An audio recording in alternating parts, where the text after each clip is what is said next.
My name's Sarah Kline, 29, a graphic designer from Seattle. I was on a solo backpacking trip through rural Thailand last summer, chasing that digital nomad life I'd been reading about for years. I'd saved up carefully, taken on extra freelance clients for 6 months before the trip, and finally booked a one-way ticket to Bangkok with a vague plan to work my way north. I was 3 weeks in by that point, seasoned enough to feel comfortable, not so long that I'd gotten careless. Or so I thought. I'd been bouncing between beach towns and mountain villages, crashing in budget guest houses that smelled like fresh laundry and lemongrass tea. My routine was simple and satisfying. Check in late afternoon before the heat broke, spend an hour getting oriented in the neighborhood, then work on freelance gigs until sunset, when the colors turned that absurd orange and pink you only get in Southeast Asia. After that, street food from a vendor near, usually pad thai or khao man gai, always too much, always perfect, and then crash early because the mornings were spectacular. I didn't want to waste them sleeping in. I was also training for my first 1OK back home. My coach had given me a bodyweight regimen for travel days when I couldn't run. Push-ups, lunges, planks. The kind of thing you can do in a 7x10 concrete box without disturbing the guest next door. I'd do my routine, sip an electrolyte packet mixed into lukewarm water from the bathroom tap, and be horizontal by 10 at the latest. That night I was in a little town called Pai, tucked up in the mountains of Mae Hong Son Province, kind of place that feels like it was built specifically for backpackers who want to feel like they've discovered something. It's beautiful and a little touristy and completely magical all at once. I found a place called Riverview Inn through a travel forum recommendation. Basic concrete box with a ceiling fan that wobbled slightly on every third rotation, a mosquito net tied up in a knot above the bed, and a narrow balcony overlooking a river that disappeared into morning mist. The owner, a quiet woman in her 50s with reading glasses pushed up on her head, handed me the key with a tired smile and pointed down the hallway. Everything felt safe. Everything felt routine. I'd stayed in places like this a dozen times. Then I tested the door lock the way I always do now, because my mother drilled it into me before I left and noticed the door didn't quite latch right. I pushed it. It gave a little. Pushed again. It clicked. Old building, probably nothing. I shrugged it off. I set my bag down. That was my first mistake. I unpacked carefully, laptop on the small desk by the window, toiletries lined up on the shelf above the sink, shoes positioned near the door in case I needed to move fast. An old habit I'd picked up from a travel safety blog and kept without really thinking about why anymore. The fan hummed its steady, wobbling rhythm, stirring the humid air that carried faint diesel fumes from the street below, mixed with something floral, maybe jasmine from the garden downstairs. Around 9, I stepped out for pad thai from the night market 2 blocks down. The vendor was a small woman in a blue apron who worked her wok like a conductor, and the food came out perfect, sticky, sweet, spicy, smelling of fish sauce and toasted peanuts. I carried it back in its plastic bag and ate on the balcony, watching the motorbikes buzz along the road below, watching the river slide black and silver under the lights.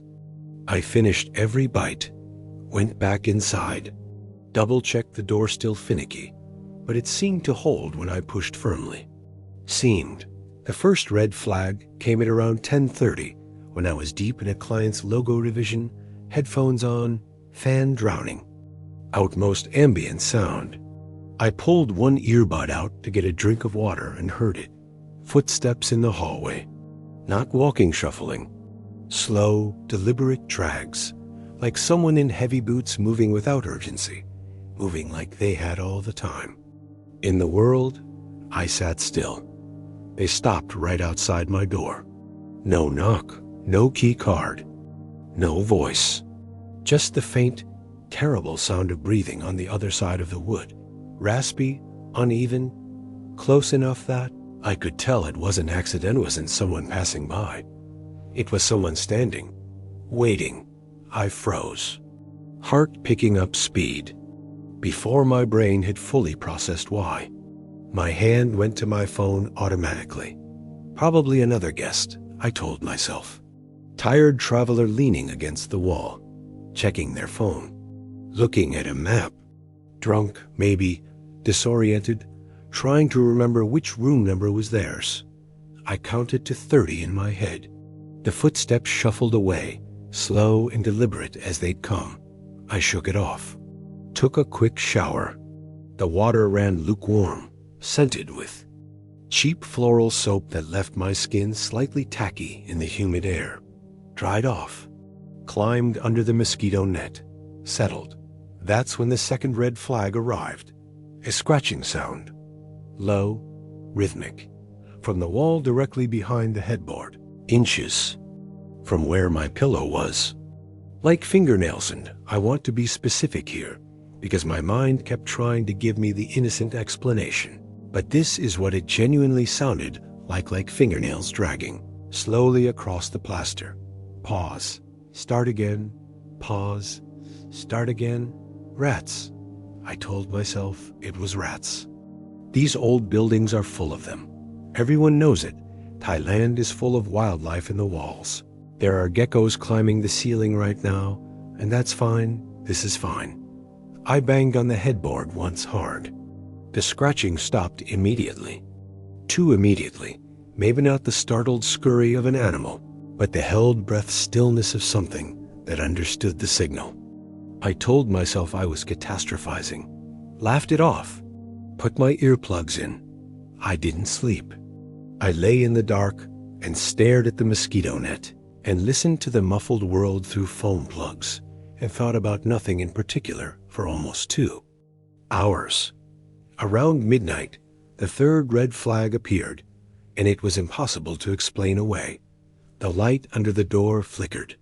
Not the steady flicker of a bulb going out, the specific, unmistakable shadow of legs moving back and forth, blocking. The hallway light in a rhythm. Step, pause. Step, pause. Someone pacing. Right there. Just outside my room. My gut. Twisted in a way that was beyond anxiety. Beyond general unease. It was the kind of physical response that bypasses logic entirely. I sat up. Grabbed my phone. Called the front desk. No answer. Called. Again. No answer. Told myself it was nothing. A security guard doing rounds. An insomniac guest. Someone on the phone in the hallway. I sat on the edge of the bed and watched the light flicker and waited for it to stop. Then the doorknob rattled. Not turned, gripped. Twisted side to side in a testing motion. Metal grinding softly in the mechanism. Once. Twice. I didn't breathe. Doorknob. Twists. Harder this time. Click. No. I leaped from the bed. Sheets tangle around my feet. Nearly take me down. Grab the chair. The single wooden chair by the desk. Wedge its back beneath the knob. My hands are shaking. I don't notice until later. The shadow under the door darkens. Deepens. He's pressed against it now. Can hear his breathing through the wood, wet, close. Labored. The smell hits before anything else. Sweat. Tobacco. Something stale and sour. Underneath. Coming through the gap where the door doesn't quite seal. Fingers slide through. Yellow. Nails. Scrabbling at the frame. The wood splinters in tiny curls. Around the gap. I want to scream, and nothing comes out. Phone in my handy. Press record. The screen lights my face in the dark. Pounding starts. Fist, flat and heavy. Dull thuds that travel through the floor to my bare feet. The chair legs scrape against. The tile. An inch. Half an inch. He grunts low, guttural, not like frustration, like effort, like this is work he's doing, and he intends to finish it. The hinge creaks, bends. I run to the balcony. shove the door open. Night air hits me. The ledge is slick mossy from rain. And river mist. I grab the railing. My bag strap catches on the door handle, and I yank and hear the laptop inside smash against something and let it go. His voice behind me. Not words, at first. Garbled, like something practiced that's come out. Wrong. Then. Come back. I climb over the railing. Don single quotes T. Think about the drop. Don't look. The river mud hits both feet at once and sucks my shoes under, and I'm already running. The cold shock of the water rising to my knees. My waist colder than anything I've ever felt. And then the opposite bank, and I'm running on grass and gravel, and I don't look back. I waded across the river, stumbling on the rocks, and flagged down a scooter taxi. On the road driver was a teenager who took one look at my face and didn't ask a single question, just drove. I rode to the nearest police outpost, maybe 4 kilometers away, still soaked, shoes gone, shaking hard enough that the officer who met me at the door brought a blanket before he asked for my name. They sent 2 officers back with me. The room was intact, no broken hinges, door fully closed, lock scratched. The scratches were there, fresh ones in the metal, clear as anything. The owner claimed no other guests had checked in that night, said she'd heard nothing. She wouldn't meet my eyes. When she said it, I showed them the video. Blurry shaking, low light, but you could see the shadow, the fingers, the gap of yellow nail. You could hear the voice on the audio. Come back. Just those 2 words in English. Officers nodded, filed a report, walked through the adjacent rooms. Nothing, no one. The man was gone, and whatever his connection to the inn was, whether the weak latch was coincidence, whether the owner knew, I never found out. Case stayed open as far as I know. There were no leads. What I still can't work out is how he knew my room had the weak latch. I tested it quietly, alone, in under 10 seconds. Did he watch me? Did someone tell him? Was he already in the building when I checked in? I think about that question a lot. Now. I check doors 5 times every night, anywhere I sleep. I travel with a rubber doorstop that I pack before my toothbrush. And sometimes in quiet hotels, in the stillness before sleep, I swear I can still hear that rattling. That specific rhythm of metal grinding in a lock, testing, always just testing.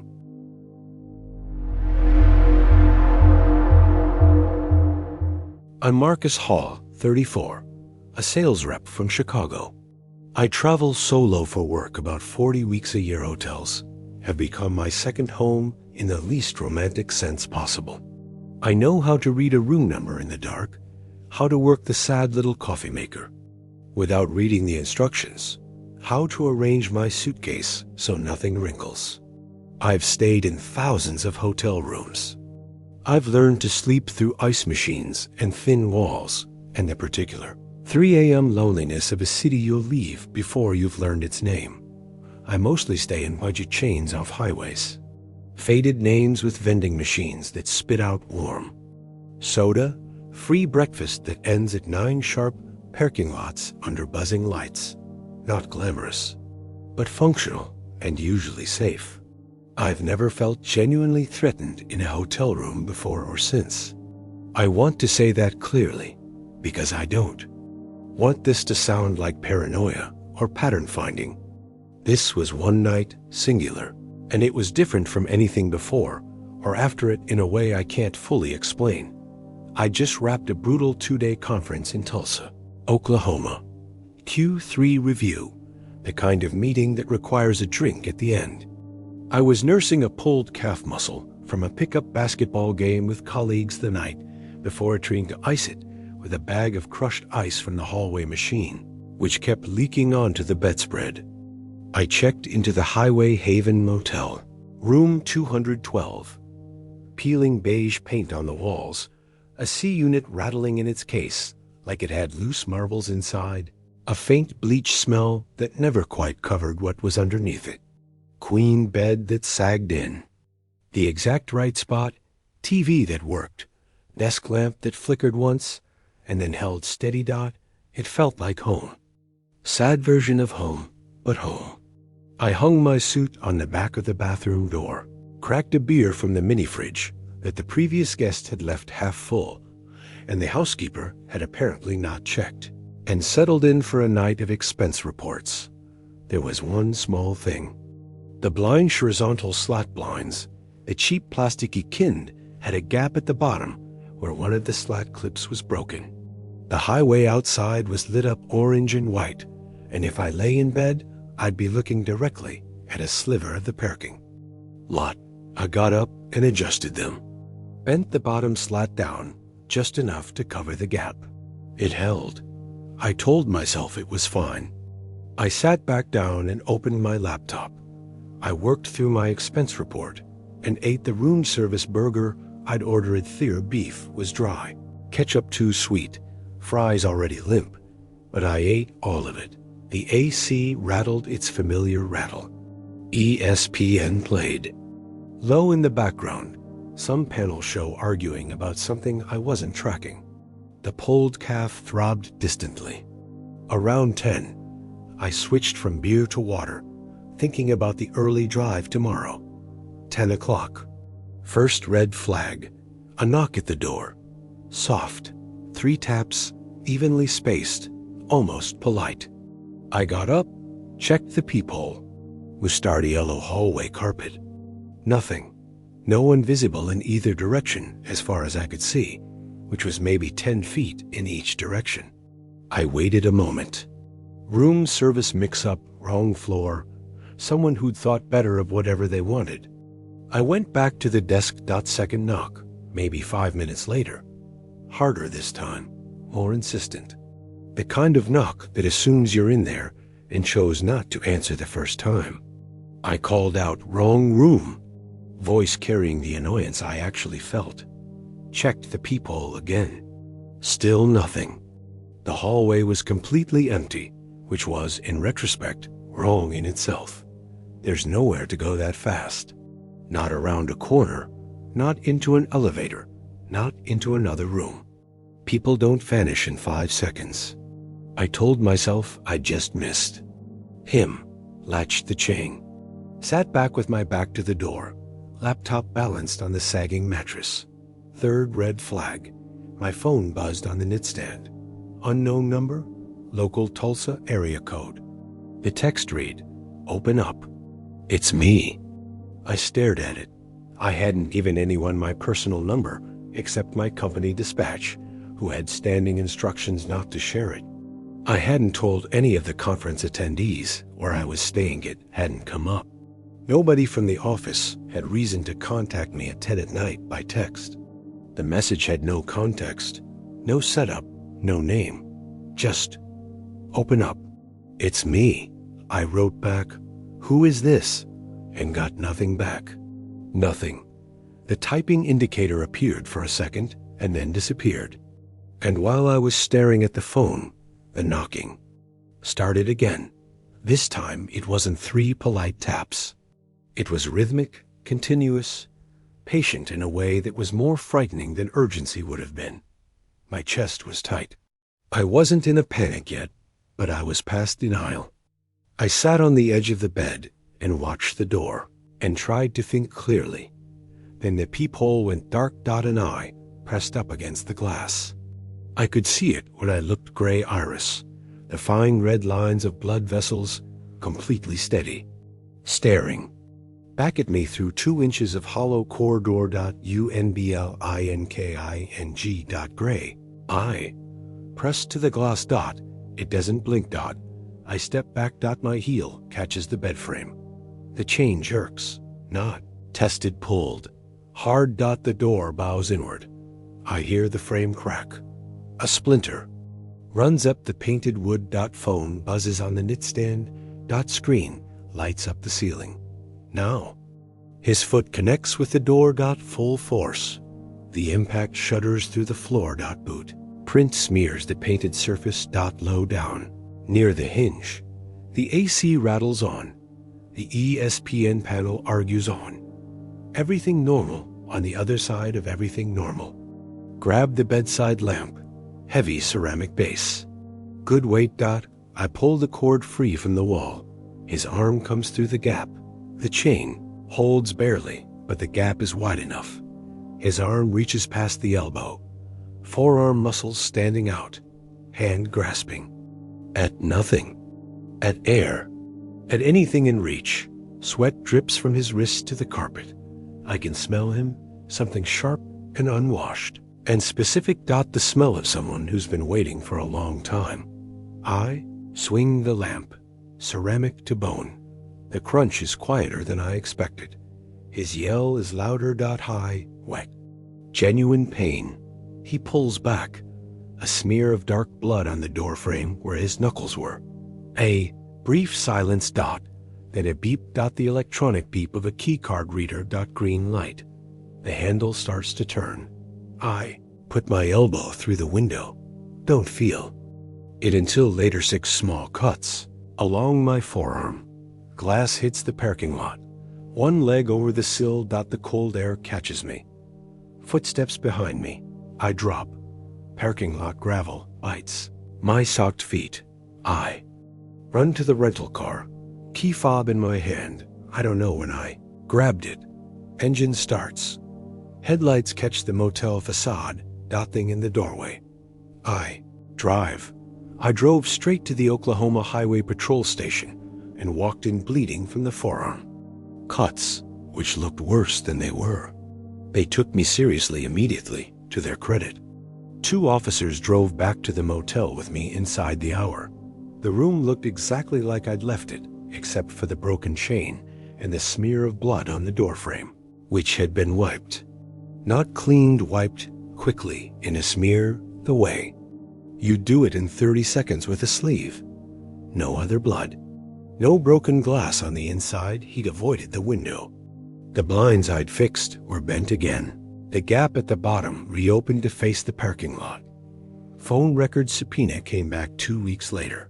Burner phone, prepaid, purchased at a convenience store in cash 3 days before the conference started. Untraceable. The motel's exterior cameras had gaps in coverage at corridor outside room 212 had a broken camera that appeared in the maintenance log, but hadn't been repaired. The parking lot camera showed a dark-colored sedan, plates obscured. The detective's working theory was targeted stalking of business. Traveler Samin, who monitored conference attendee lists or hotel booking patterns, acquired contact information through means they couldn't pin down and selected victims traveling alone. They said it wasn't the first incident at that property. They didn't elaborate. I asked how he got a keycard from my room. They said they didn't know. The hotel's keycard system logs showed no room 212 entries after my original check-in. Either the log was wrong, the card was cloned, or there was an inside connection. Nobody has ever been charged. The case is technically still open. I travel with a burner phone now. I answer no calls from unknown numbers after dark. I request rooms that don't face the parking lot and make note of the nearest stairwell before I close the door. None of it feels like enough. The eye in the peephole still finds me in dreams gray, veined, completely patient. Waiting. It's always just waiting.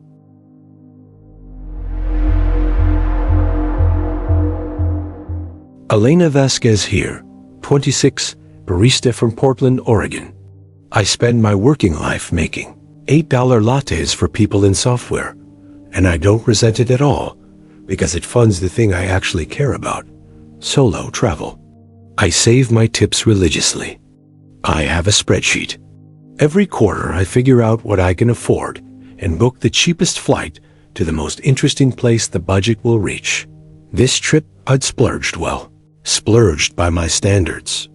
Hostels mostly, like always, but I'd treated myself to a private room in a small pension in Porto, Portugal.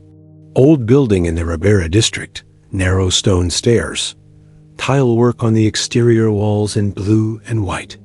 The owner had inherited It from his parents, and it smelled like 40 years of good cooking and clean linen. Cobblestone streets outside, port wine in the air from the warehouses along the Douro River. The city felt like stepping sideways into another era, one that was unhurried and golden, and completely unconcerned with whatever was happening in the rest of the world. I had good routine going by day 3. Morning pastéis de nata from the bakery directly below the pension flaky pastry. Custardy center, cinnamon on top. 2 of them, because I'm not a person who can eat just one. Wander until my feet ached in my worn sneakers that I really should have replaced before this trip. Back to the room by dusk to journal and FaceTime my cat, whose name is Galileo, and who sat in front of the camera every night with the expression of someone who deeply resented the arrangement. Sleep by 11. Up early. The room was everything I'd wanted. Creaky wood floors polished smooth and golden by decades of use. Linen sheets with that particular crispness you only get from line drying. A window that looked over a narrow alley, a shutter rattling pleasantly in the sea breeze that came up from the river at night. I'd just dyed my hair auburn before the trip, and it was still shedding color in the shower drain, turning the water faintly pink. The keypad lock was modern and shown. Concession to security that felt slightly at odds with the rest of the pension's old-world charm. Owner showed me the code during check-in, made me run through it twice to make sure I had it. First swipe of the keycard worked perfectly. The hallway light flickered when I walked past it, which he said was a known issue with the wiring that the electrician was coming to fix next week. Power surge, old buildings, normal. I believed him. Why wouldn't I? I journaled by lamplight that 3rd evening. The window shutter tapped in the breeze. My pen made that satisfying scratch on paper that I'd missed since going mostly digital. The air still held the sweetness of pastry from the morning, plus the faint brine of the river. I was happy. I was genuinely uncomplicated happy, the kind you don't appreciate until after around 11. First red flag. The keypad outside my door beeped 3 times in quick succession. The error pattern code entered. Locked out. Try again. I paused my journaling, listened. Beep. Pause. Beep, beep. Like someone running through combinations. Not panicked or rushed, methodical. I told myself it was another guest, drunk from the wine bars down the alley, misremembering the code. I went back to reading. The door handle clicked down 2 minutes later, then back up, then down again. No knock. No introduction. Just the specific, unmistakable testing of a handle from the outside. My heart skipped the way it does when you miss. A stare in the dark. I went to the door, peered through the narrow gap permitted by the chain I'd already latched on arrival. Empty hallway, low amber light. The war-runner carpet. Nothing. I told myself it was the wind, but I was on an interior corridor. There was no wind. The building settling, but buildings don't settle into testing door handles. I was rationalizing. And I knew I was rationalizing. And I did it anyway, because the alternative was accepting something I didn't want to accept. Pulled the desk away from the wall and wedged it against the door. Heavy old thing, solid oak. Wouldn't move easily. Felt better immediately. Went back to my book. Then the paper appeared, slid under the door. Plain white, folded once. The kind of note you pass in class, informal, ordinary in every way except the content. I unfolded it. Handwritten in English, block letters, no preamble. You're alone. I see. 3 seconds of complete stillness. Then, this is a prank. Someone in the building messing around. Someone from the bar who followed me back and thinks this is funny. Someone, anyone, with a normal human motive that isn't what my nervous system is screaming at me that it is. I stood there for a long moment with a note in my hand. The keypad beeped again. This time, the green lights patterned solid tone of a correct code being entered. Then the lock disengaged. The click of the bolt retracting into the door. The handle turned. Handle drops. The door opens against the chain. Gap widens to the width of a forearm. The chain holds. Face appears in the gap. Thin, stubbled, jaw. Dark eyes that don't quite track, right? Grin that splits too wide. Teeth that haven't been cared for. He pushes. Shoulder. Into the door. Hard. The chain strains. I can see it flex. The desk behind me slides an inch across the floor. Wood on wood. A shriek of friction. His breath reaches me. Before his words. Boozy. Sour. Warm. The kind of drunk that's been building all day. He hooks 3 fingers around the chain. Pulls. I can see the tendons in his forearm stand out. The chain mouth groans in. The door frame. I open the desk drawer. Scissors. The small craft scissors I'd bought for trimming papers in my journal. Not a weapon. Barely a tool. I hold them up. Stab the air between us. A warning shot. He laughs. Wet and low.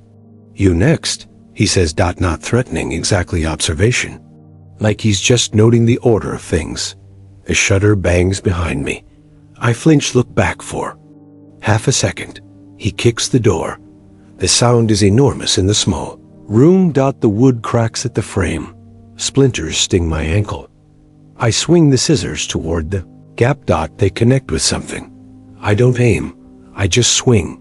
The warmth on my hand comes. Before the smell. Copper. Salt. His blood on my fingers. A yell. High and genuine. He pulls back. I shove the desk with everything I have. It grinds across the floor. Slams. Home against the door. Phone in my hand. Screen. Shows an app I didn't download. Running in the background. Icon I've never seen. Recording indicator. Blinking. Red. Active. Footsteps in the hallway. Running now. Receding. A door at the end of the corridor. Silence. I stand in the middle of the room. Scissors in one hand. His blood going cold on my fingers. The app still. Recording. I stayed barricaded in that room until the sky outside. The shutter went from black to deep blue to pale gray. I didn't sleep. I sat against the far wall with the desk against the door and the scissors in my lap and watched the recording app on my phone until the battery died. And then I plugged in the charger and watched it some more. When I was certain there was full daylight and sound coming from the bakery downstairs, clatter of trays, the voices of the morning staff, I went down to the lobby and asked the owner to call the police. He was visibly shaken. He kept saying the keypad was secure, that the logs would show it was secure, that nothing like this had ever happened here. The police came quickly and were thorough. Searched the building top to bottom. Found no one who shouldn't have been there. Checked the alley outside. Nothing. The note was gone from where I'd left it on the desk. I hadn't moved it, but it was gone. The keypad logs, as the owner had promised, showed no entries to my room after 8 p.m. the previous evening, which was impossible, which was either a system error or evidence of tampering with the logs themselves. The police said they'd look into it, and I believe they meant it. And I never heard back. The app on my phone was the strangest part. It wasn't in the App Store under any name I could search. It had no icon that I'd placed there. It appeared as a system process, nested inside the phone settings, easy to miss unless you knew to look. It had been recording audio since at least 11 p.m., a full hour before anything began outside my door. The police tech said my phone hadn't been jailbroken, that this shouldn't have been possible. He called it a sophisticated exploit and gave me a report number and told me to factory reset the device. I asked what it meant would do this, how they got access, whether my phone had been compromised before the trip or during it. He said he couldn't speculate. He said these things happen sometimes with public Wi-Fi. I've gone back over every public network I connected to in Porto. the cafe near the cathedral, the pension's own Wi-Fi, the airport lounge in London on the layover. Any of them could have been the vector. None of them can be proven that the man in the doorway was never identified. The blood trail, if there was one, ended somewhere between my room and the exit. No one matching his description checked into any nearby accommodation that week as far as authorities could determine. I sleep with my door bolted now, hotel chain plus my own rubber wedge plus the desk if there is one. I delete every app I don't recognize daily, even if I think I recognize it. I check my phone's running processes the way other people check the news dot, and sometimes, usually in the quiet moment just before sleep, I hear a phantom beep. 3 tones. Methodical, patient. Someone running through combinations.